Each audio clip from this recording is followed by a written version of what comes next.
Hello, my name is Ed Vincent. If you're an upcoming artist, you should check out Go Produce.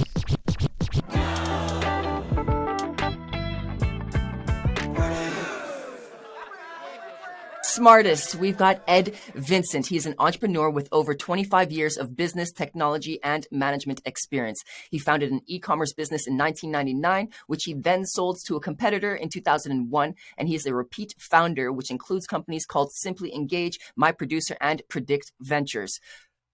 Ed's passion for festivals and the interpersonal connectivity fostered at festivals led him to actually found a company called Festival Pass, which we'll talk about a little bit more. This is the world's first festival and live event subscription marketplace, providing access to thousands of experiences around the globe, including music, including film, food and wine, arts, sports, theater, lifestyle, and tech and innovation experiences. SmArtist, this is Ed Vincent. Hello. Thank you for being here, Mr. Ed. Thank you for your patience. We are now going to make the most of your time and go produce with our first segment. All right. So our first segment is called The Basics. All right. Okay. Ed, I'd like to start off this conversation by asking you, why did you choose integrating into the music space? I know you weren't fully the music industry, but why did you venture here? Yeah, so I look at it as entertainment in general and live events being across not only music, but as you mentioned in the intro, sports, theater, anything related to the arts. So if I can back up from the basics, being an entrepreneur, I've always loved live events, and one company I did have in most of the 2000s, from about 2002 after I sold the first company to about 2008, it was an agency, had about 70 people, and we brought brands to big experiences. It was an experiential marketing company. So we helped launch a bunch of film festivals. We'd bring big brands to big concerts, and it was a ton of fun. It was the time where I kind of realized that live events are really special. They're a unique time and place, and obviously music is a big part of that. We even owned a film festival down in the Dominican Republic, which was a lot of fun. And from that point in time, I always knew I loved live events. Actually, even before that, I used to throw New Year's parties in New York City back in my right out of college. But outside of that, loved all that, and always knew I wanted to get back to something tech related in the live event space. Was there so because you were familiar with, I guess, events at least since university, college time, was there a moment in time where you decided this is for me, I need to pursue this more, or you just kind of like, I'm doing it kind of thing? Yeah, I mean, at the end of the day, entrepreneurialism is my thing. Like, I always knew from the moment I started my first company that I would never work for anybody else again. And I always realized that if you're going to do any kind of business, you should do one you're passionate about. Because at the end of the day, on a daily basis, you're still doing all the same tasks, right? You're still driving the operational side of the business. You're still hiring. You're still doing marketing. You're still doing finance. You're still, managing the core concept of the business. So for me, I'd rather sell things that I'm passionate about than widgets.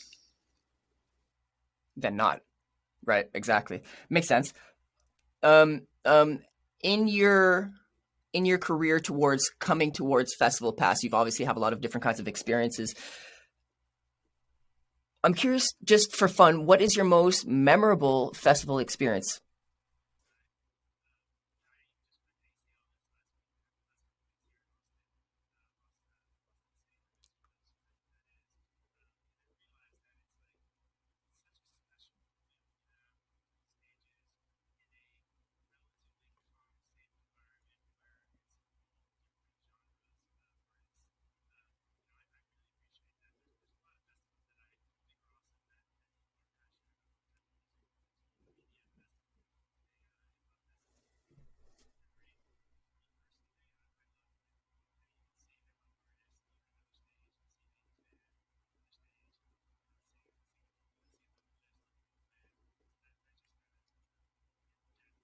The,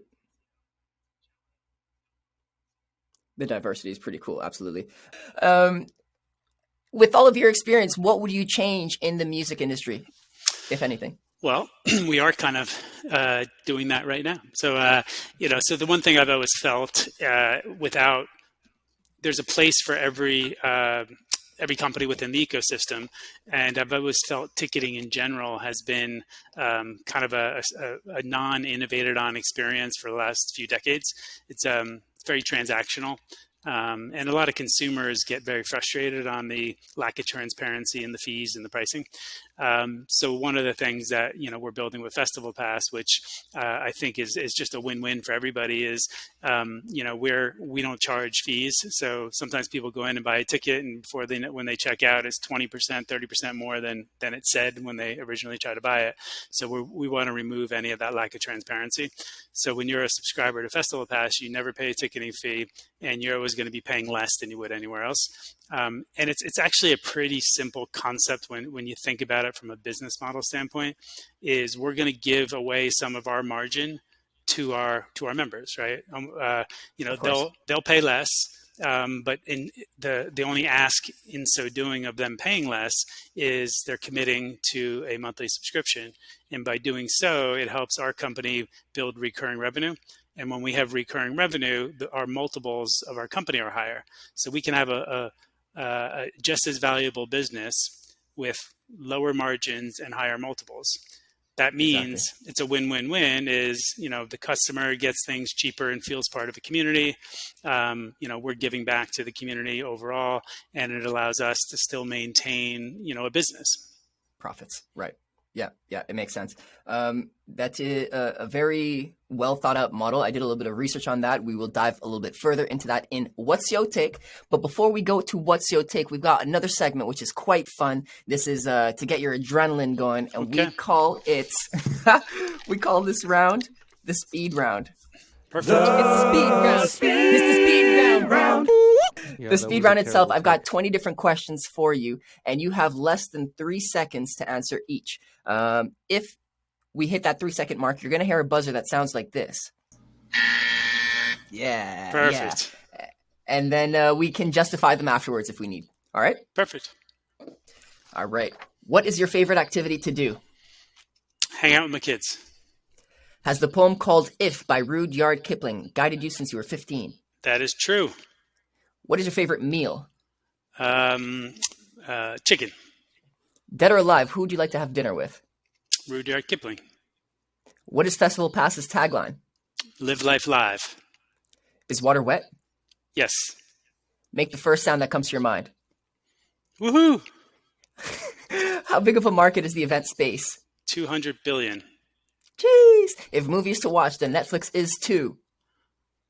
I didn't hear that. Movies to If movie is to watch, then Netflix is too. enjoy. Do you have any nicknames, Ed? Mr. Ed. Mr. Ed. You originally got into business by selling papers. Is this true? Yes. Way back. Is this the best interview you've ever had so far, minus technical difficulties? Of course. Yes! Do you prefer adventure or leisure? Adventure. What is the name of the Festival Pass podcast? Festival Pass Stories. With Pat Tully. Who's an artist that you currently find the most exciting? Leon Bridges. Oh, cool. The next round is on me. What are you having? Say again. The next round is on me. What are you having? Negroni. We had to reschedule this interview because you were flying. Yes, Yes. from New York to Texas. Gee. Who's your all-around favorite person in the world? My favorite person in the world? Yes. It's a combination of my 3 girls, my 3 daughters. Awesome. What's your favorite city? Still New York. And can you imagine a world without music? No, impossible. Not worth it. See you later. Count me out. We made it through this round, Ed. Thank you for participating. All right, that was 20. That was 20. It went by quite quick. Are any of those questions worth justifying? No, I think it was all straight up. Straightforward? I like the way you went with it, because it's always hard. Even favorite food. I mean, chicken is my favorite food, but is one of my favorite foods. But I can live without it. It's not my diet. Of course, but like chicken is chicken is great. And you can prepare it so many different ways too, you know? Yeah, I agree. Yeah. Yeah, you could live without it. I do have one question that I'd like to specify on. What lesson did you learn from selling papers way back when that you still apply today? Yeah, I mean, work ethic in general. I just really enjoyed the satisfaction of making money that I could control myself, meaning that I could make choices with. So it's simple as the journey itself is as gratifying as what comes out of it. So it goes back to people that inherit money or kind of going through a process. If you're not the one making it, it just doesn't feel as good. It's different. It's entirely different. Yeah. And one thing that I've noticed as well that you kind of mentioned earlier is you stopped wanting to work for other individuals. But being an entrepreneur, you're not necessarily working for individuals. Like I suppose you're working for your team, if you look at it that way, but also you're working with individuals. And that's what the key difference is. And that's what excites me most. Working for someone is like, almost, you know, but working with Sure. someone, you do things together. Yeah. I agree. And you've probably heard of that whole servant leader model where at the end of the day, I am working for my team and I like that. And my job is, obviously to create a vision, inspire, get my hands dirty with them. And that's all exciting. It's very exciting. The last one I want to verify is I thought this was kind of cool. It's not so music related, but can you share a little bit about the poem "If" and how that shaped the rest of the way you lived?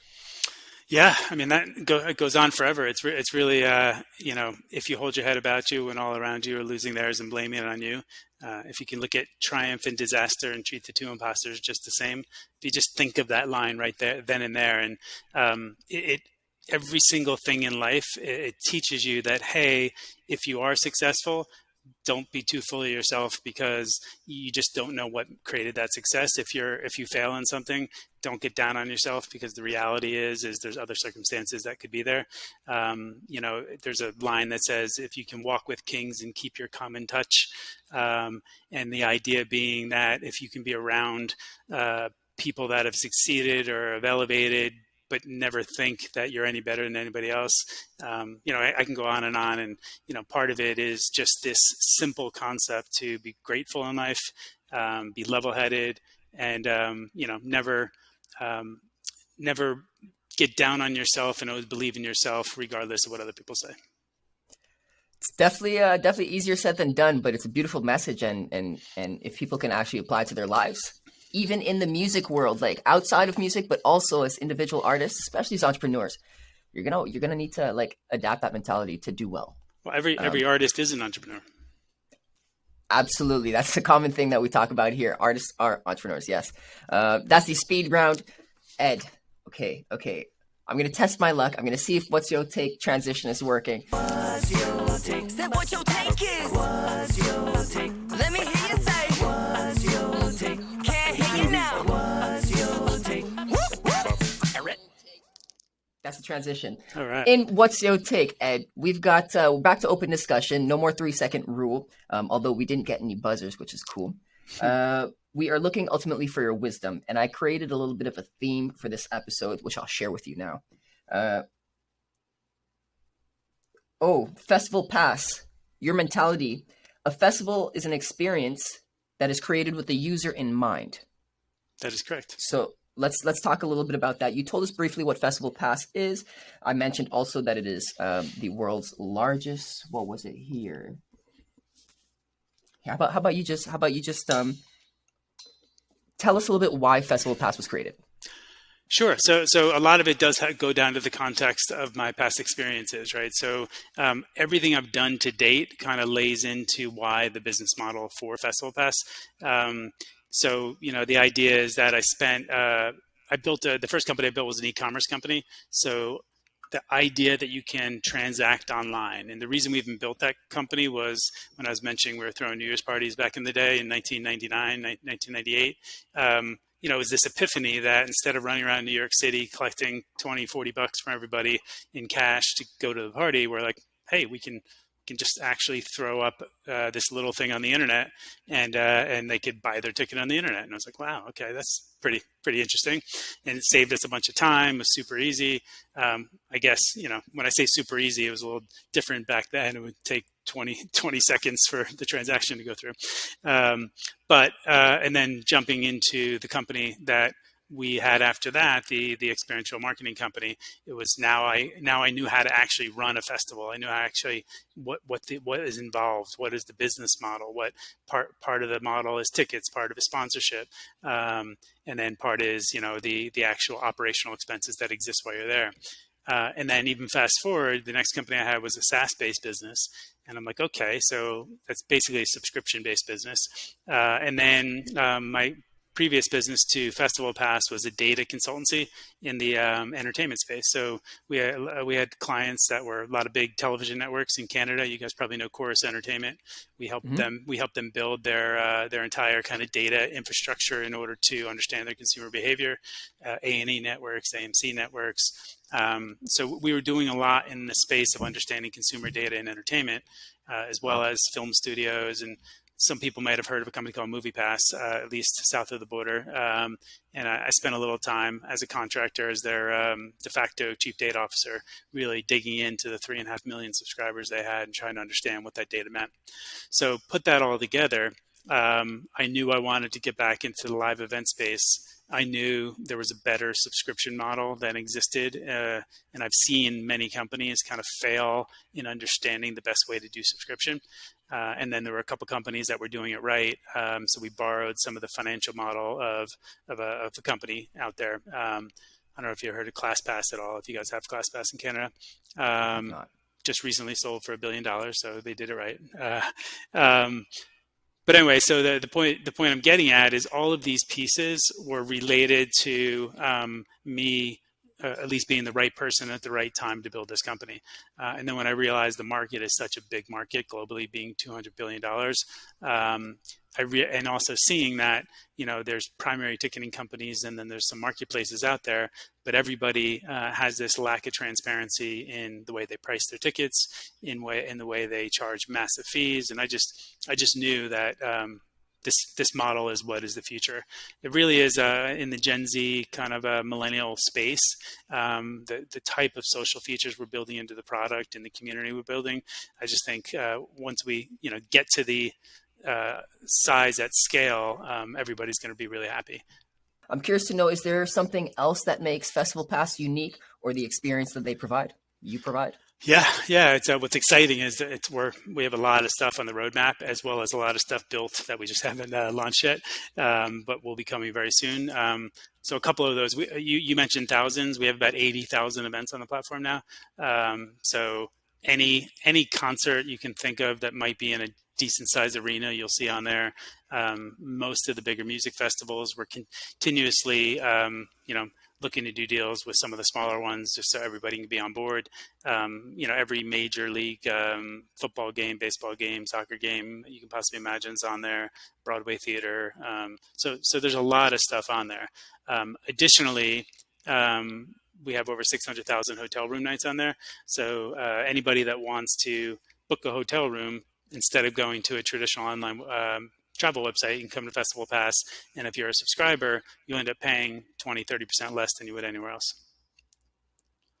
Damn. Okay. That's just the beginning. The really cool things that I get excited about are all the fun social features. So we have a native mobile app that we're going to go live with very soon. And, discovering events is going to be like scrolling through a TikTok slide. Just the ability to swipe up. And because we're data driven, we're just going to get better and better at, we'll know Big Lou, the 100 events you're going to see as you swipe up through your TikTok-like experience on Festival Pass are going to be ones that are targeted towards you specifically. Right. Shoot. Okay, that's brilliant. And then you can also, something that I seen was outside of the TikTok experience, if I click attending, my friends can see that I'm attending this, or I can share this kind of information. So it's like a group effort kind of thing. Yeah. So we're pretty close. I'm going live with that. So part of it is allowing people to engage by connecting their social accounts, as well as connecting within the platform itself. So yes, if you're looking at an event call it whatever band you like. Pick one. Are you going to see a show in Toronto or London or whatever you're doing? Wherever, And all of a sudden you'll see, hey, 30 of my other friends are already going to the show because they've already popped up on there as purchasing a ticket. That's awesome. Okay, and then can we dig into the subscription model a little bit more? You get it's free to sign up, and then if you're signing up for the subscription, you pay an amount. What comes with this amount other than cheaper prices? Yeah, so the way it works is we have 3 tiers today. We have a $19, $49, and $99 a month tier. And for each one, you get credits. So you get a certain amount of credits for each tier. So the higher plan you commit to, the less you pay per credit. So for example, I'm trying to remember exactly, but if you commit to a $19 a month tier, you're paying about $1.27 per credit. And if you commit to a $99 a month tier, you're paying about $1.10 per credit. So think about the spread there. It's about a 15% spread. So that means the people that have committed to $99 a month are going to be paying about 15% less to acquire tickets to events when they go. Which, I mean, in the grand scheme of things, makes sense. If you're going to lots of events, you may as well. Yeah, I was going to say all levels never pay a ticketing fee, and they're all going to be cheaper than anywhere else. But you just get that much more value if you get a higher tier. And what happens per month if you don't use all your credits? They got a rollover system? Yep, they roll over. So we look at it because this is a credit-based currency in that capacity. We're not in the model like the gym model where there's breakage or you use it or lose it kind of thing. We think of it as a bank account. So if I'm going to go to live events, sign up, use my credits, have them roll over. And if I didn't happen to go to more than one event this month or a couple, it rolls over to the next month, and in a couple months, maybe I have a few hundred credits, and now I want to go to a festival, and a festival might be a couple hundred credits. So now I've effectively saved up, and I've done so in a way where I've paid less for it, and when I get that ticket, it's going to be 20, 30% less than I would get anywhere else. Entirely off of the credits. And so different events, I'm assuming, will cost different amounts of credits. Yeah, you can pay 8 credits for a local band at a local venue, or 300 credits to go to a big music festival. That's awesome. And so have you struck up the deals with the different venues, and then the venues still are responsible for paying the artists, or the artists are completely removed from this? Yeah, so there's a couple of things. So in terms of the tickets, we have relationships with many, many different folks. Some are ticket aggregators, some are the venues themselves, some are rights holders of those tickets, some are some of the secondary markets where something might be sold out, but we can still access the ticket and not charge you a big fee. So we have a bunch of sources how we aggregate all 80,000 tickets. Now on the artist, so yes, any artist engaging with a venue or promoter, that doesn't have anything to do with us. However, we will be building a pretty unique artist program, both for young artists as well as for large artists. And what we're doing is we have this thing. We're using the word badges, but they're not really badges. It's just kind of like in the gaming world, the idea that you get something and then you get value out of that something. So we're going to allow people to even purchase a badge, and we'll figure out pricing depending upon the artist. But let's say X artist, and I've now partnered with Festival Pass, and our members are paying $49 a month for their X amount of credits, and for an extra $5 a month, they can buy this badge. And this badge gets them special access to that artist, maybe a meet and greet if they go to the show, maybe access to tickets a little earlier, but it allows them kind of a really unique aspect for a specific artist they like, or even specific venues. You might live near a specific venue and you're like, I go to this place, 3 times a month, 4 times a month. I want special things from that venue. They might get for $5 a month, they might get a badge that says, hey, for this venue, you're always getting cheaper tickets, or you're getting first access to tickets, or you're getting a VIP section, or whatever it is. Well, the benefits will be related to either the artist or the venue. That's huge. It builds a sense of loyalty and trust almost, and familiarity. Sorry, I feel like you're going to say something. Yeah, I was just going to say, and those badges can. What we love about the concept is it's applied in so many different spaces. So it's for the artist, it's for the venue. We also have different affinity things. So what if you went to University of Toronto or something like that, and you're part of the alumni association and you're proud of it. So I'm not sure if University of Toronto has sports, but if there's a football team or a soccer team or whatever it is, and you want tickets to those games, here in Texas, UT is huge for basketball and football. So people might say, hey, I'm an alumni of UT. I get the UT badge for X amount of dollars extra per month. And then when people see me on the platform, I have a little tag saying a UT tag. So I'm telling everybody else that sees me that I'm a fan or I'm an alumni, and I get special access to things. And I think over time, I don't know how into the NFT or crypto space you are, but we see a lot of opportunity to partner with artists to kind of release or mint NFTs through our platform and enable the consumer to actually use that NFT as part of their badge. Yeah, we are quite familiar with NFTs. That's interesting. I didn't even realize that was an option for what you were doing, the kind of work that you're doing. So that's super intriguing and interesting for the artists down the road as well. You know a lot of data, and you studied it clearly. You use this data to build your community. How do you think artists can apply this kind of knowledge to build their online communities? Yeah, I mean, in kind of what I was mentioning earlier is when artists come and partner with us, what we're doing is we're aggregating data across many different places. So, and that's why marketplaces are pretty fun and pretty interesting. Is traditionally, whether you're an artist directly engaging with the consumer or you're a specific music only kind of website, let's say. You often don't understand the collection of interests that exist elsewhere. So let's say I'm a funk artist or a rock and roll artist, and somebody that comes to the site, we might introduce you as the artist to somebody because we know this person often goes to soccer games, loves wine over beer.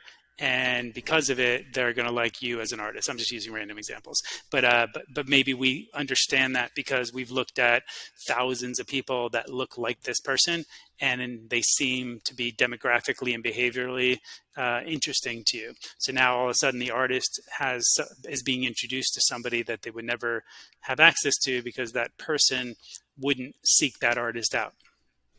That's awesome. Okay, and then outside of Festival Pass, before you had that kind of history, how did you start building a community around you to allow you to do these kinds of things? And then we can focus on how an artist can do that, especially as well for their career. Sure. So if you're referring to some of the community that gets built around entrepreneurship, there's a lot of it.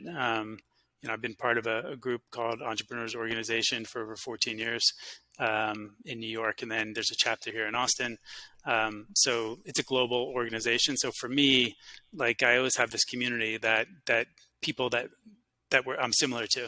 I always say entrepreneurship is a little bit of a disease, but everybody else that I hang out with is inflicted by the same disease. So it builds a community. So that's helped. And even just coming to Austin, not knowing anybody, I immediately had 200 people that are in Austin that are entrepreneurs that I immediately connected with. And what I find, especially here, is Austin is such a music town.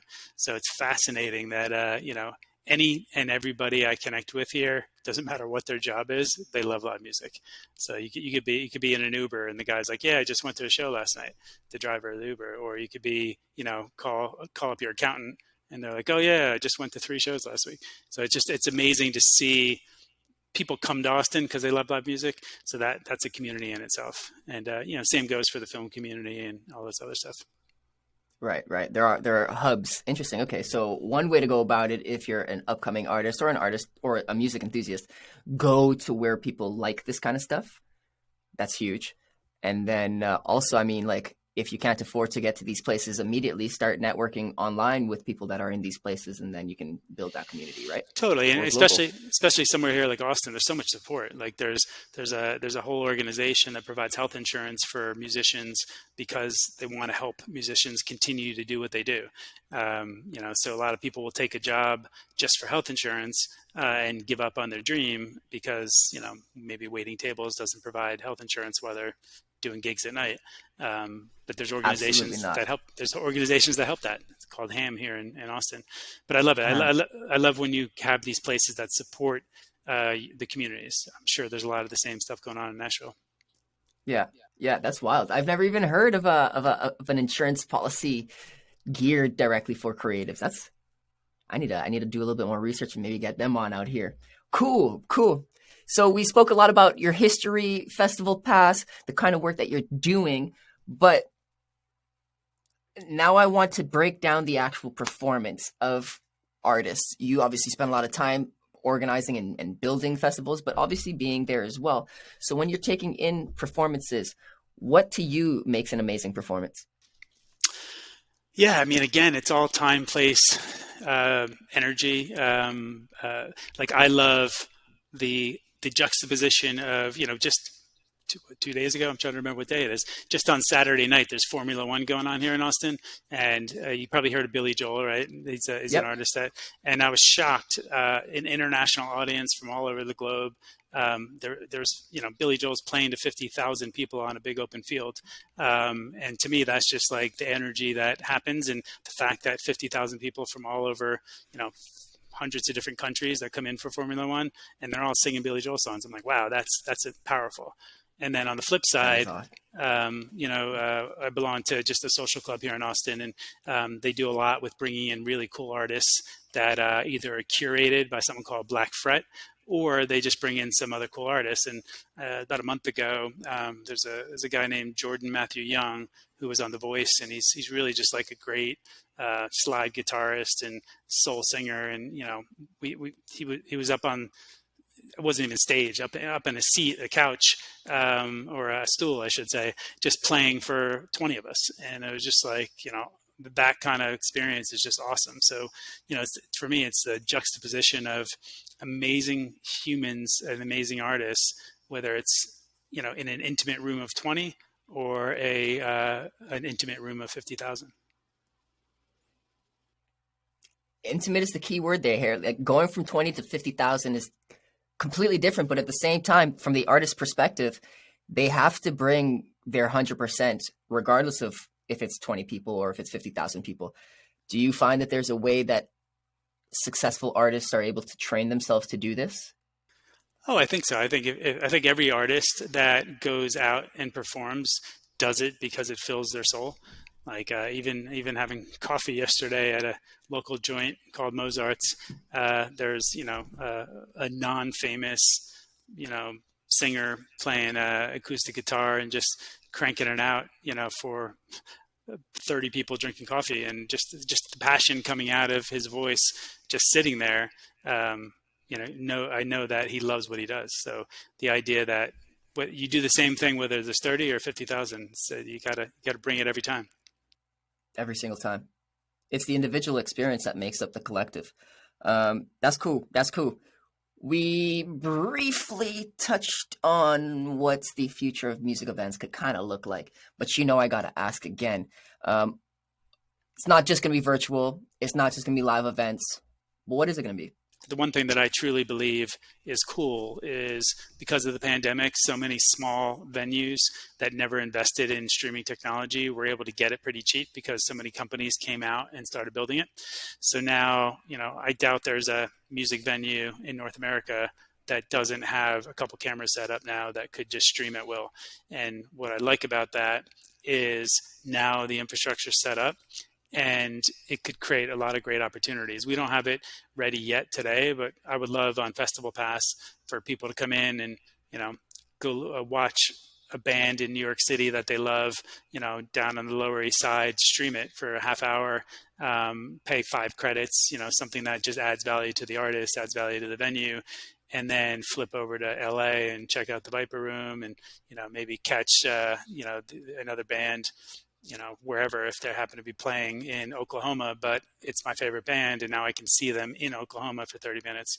And all of a sudden now I had a 2-hour night, had a beer with my buddies, and I got to see some of my favorite bands in the moment live in unique locations. So I think that could be a new way of streaming, as opposed to it being this highly produced, event that shows up on ABC. For someone following in your footsteps, I know you've got like this kind of story, but generally an entrepreneur. What would you suggest someone earlier on in their stage? Sure. So, don't be afraid, have patience, seek out mentors, find organizations. It's the same in any kind of thing, artist or entrepreneur. Find community, because once you find community, everybody supports you. Don't be afraid to ask for something. It's amazing that you don't get what you don't ask for. It's the asking. Yeah, asking is huge. You said find mentors and people around you. Who were the first couple of people that you confided in to like begin growing? Yeah, it all depends on the time and phase of life. But many, many, many years ago, my first internet company, there's a gentleman who became an investor, older gentleman, but was like a second father. So he was just very calming and provided a lot of great feedback. He was more on the money manager side, but invested in a ton of early stage companies, and was able to give me some guidance along the way. Wisdom, guidance along the way. And then honestly, just being part of this entrepreneur community allowed me to seek out a ton of people that had built and sold businesses, that had been in my industry or been in a totally different industry. And even that peer mentorship is amazing. To this day, I'm part of a forum of 8 people, and the same 8 people for the last 14 years, we get together every month. We go on retreats. Damn. I'm actually going to the Dominican Republic next week with them. Awesome. And we learn every time, and we share some of our challenges, and it's just amazing to have that peer group. Very, very critical. Okay. Say I'm early on in my career and I don't necessarily have this peer group established, but I have an idea, and I think I have a great idea. Would you recommend me going out there and just like trying my best to figure out this idea, or should I find some support, learn from them, maybe take on an internship, and then begin to flourish out my idea? Yeah, I think today there's so many places to gain that community. So, in almost every major city in the U.S., I'm sure the same goes in Toronto and elsewhere in Canada, there are startup communities, right? So if you have an idea, here in Austin alone, there's probably 20 events this week just on going out and hanging out with other entrepreneurs, investors, people that are just part of the community. So the answer is, it is there to seek out. And the beauty of the internet is you just Google it and find it. So I would highly recommend just going and hanging out with others that are like-minded. And along the way, it's like the sliding doors concept is you meet one person who then introduces you to the next, who introduces you to the next. And then all of a sudden, and even for us in Festival Pass, it's a great example. I moved to Austin, again, not knowing that many people, and just shared some thoughts and ideas with one CEO of a large film company here, who said, "I love what you're doing. You have to meet this person." And then this person was the co-founder of HomeAway, who sold this company for $4 billion. And he's like, "Oh, great. I love it. I'm going to invest." And you got to meet this person. And then before you know it, it just everybody builds a community around you. And then now everybody wants to see you succeed. You can start with zero. People have to realize that you can start with zero. You don't have to go to school. You don't have to have past experience. You just got to start doing something, meet that one person, bring value to that one person, and then continue to grow from there. That's super awesome. Thank you for sharing that. All right. We are near the end. We got one quick final segment. This one is called Clear the Air. Clear the air. Right, stop recording. Cut. We do have SmArtist. One of our listeners sent us a question. So I'm going to play that for you. And then the final question is from the Grumpy Sound Guy. So here we go. Hey Ed, my name's Nuno, and I just had a quick question for you.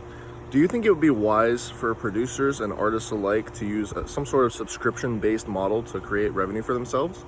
And if so, what would be the best way to do this? Thanks, man. Cheers. Yes. Yes. So, and that's a perfect dovetail into what I was mentioning earlier. Is when we talk about these badges, effectively what we're doing is we're creating a subscription fan club effectively for the artist. So the answer is the answer is yes. Obviously, a little subjective in my opinion on to do it with a platform that's already building an audience. So, for example, if an artist partners with Festival Pass and we collectively decide we'll charge the customer $5 or $10 a month to participate, and the artist is the one that has to provide those benefits back to them, whether that's in a meet and greet, whether that's getting on a Zoom like call once a month to the people in this group, the artist is going to get the lion's share of that revenue. So if we're charging $10, the artist will probably get 7 or 8 of those dollars, and we'll just take a little bit to operate the business. But absolutely, I think consumers are willing to vote with a monthly subscription in order to get some kind of benefit, and that benefit could just be access. Literally just access. That's awesome. Okay, so that's kind of similar-ish approach to what Patreon can be, but also very different because you're taking all of those kinds of different tiers out of the way and just doing it through Festival Pass. Yeah, and part of it too is because we have the all of the other aspects of it. We have the tickets, we have the ability to create the audience discovery. So it's a little less than them building a subscription social path. It's that's more like the OnlyFans kind of world. And that's a whole business in itself. Like you gotta build that out. Cool, awesome. Well, big shout out to Nuno. Thank you so much for asking that question, and thank you, Ed, for answering his question. Our last question is from the Grumpy Sound Guy. Ed, I learned that you grew up in the Jersey Shore. Is this right? I was wondering if you could share with our listeners one cool music-related memory that you have from that time there. Sure. Well, the part of the Jersey Shore I grew up on, if anybody likes Bruce Springsteen or Bon Jovi, they still to this day live in a town called Rumson, New Jersey, which is around that area. But obviously Asbury Park is where Bruce got his start. So I went to high school just a couple of towns south of that. So I mean, there's a million stories, but just whether it's catching Springsteen at the Stone Pony in Asbury Park, whether it's seeing Bon Jovi just at the Starbucks because they're just regular people hanging out, and then also more of a high school story is they used to have this thing called the WNEW Days. There's a radio station down in Asbury Park. And everybody, myself included, would all skip school, on that Friday leading into the weekend concert. And we'd all just, make our way in droves, tens of thousands of people to the beach in Asbury Park and just watch bands all day and, swim out to people's boats that they had, anchored offshore and, do all the things high school kids shouldn't do. But we had a lot of fun. That sounds awesome. Reminiscing. Yeah, so the advice for young professionals is play hooky on school and go watch live music. Only if it's a good festival. I'm sure here in Austin there was plenty of kids that bailed out of school Friday to go see the first day of ACL Live. Oh, I bet. That's awesome. Grumpy, do you have any final words? I think that was great. That was awesome. Perfect. Cool. Mr. Ed, do you have any final words for us? No, I think I love what you guys are doing. It's just everybody keep passionate and live life live. For any artist or entrepreneur, just have a little patience and faith and go check out the poem If by Rudyard Kipling. Because if you've ever had a bump in your life, the poem puts your head in the right place to solve it. Yeah, no, I definitely recommend doing that too. I read it once I encountered that you enjoyed it. Definitely recommend doing that. Where can our listeners find you or more information on Festival Pass? Sure. So festivalpass.com is the website to go sign up for free. Instagram, love you to join us on Instagram. Facebook, we need a little work on TikTok, but we'll get there. And me personally through LinkedIn, that's the best place to find me. Perfect. Okay, awesome. SmArtist, I'm going to include all of those links in our show notes, so don't fret. You don't have to write them down right now. That being said, though, thank you so much, Ed, for being here. We very much do appreciate your time. SmArtist, if you want to connect with me or other like-minded individuals, check us out on our Facebook group, goproduce.ca/groups. That's also in the show notes. We will engage, we will chat, we will learn in that group. My name is Big Lou. We out.